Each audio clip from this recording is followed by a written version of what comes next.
এরকম আমি স্যাড লাগে আর কি। যাই হোক, আমার আর বলার কিছু নাই, আমি এটা নিয়ে কথা বলতে চাই না। খুব স্যাড লাগে এইসব জিনিস দেখলে।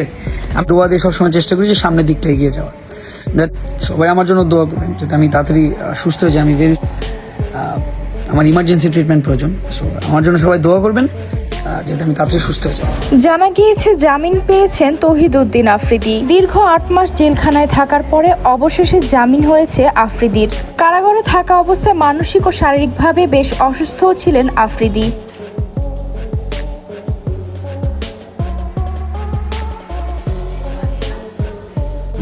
আল্লাহ একটা ফেরেশতা পাঠাবে আমার থেকে এখান থেকে উদ্ধার করে নিয়ে যাবে।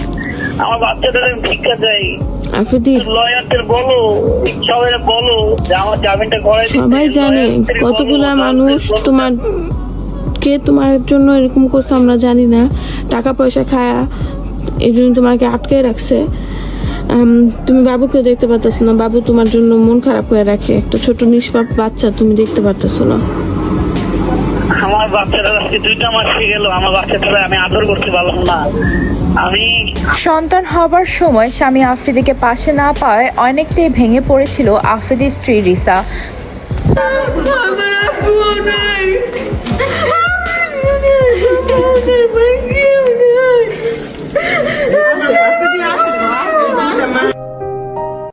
আমি আমার জীবনে এখন সবচেয়ে কষ্টের মধ্যে দিয়ে পার করতেছি।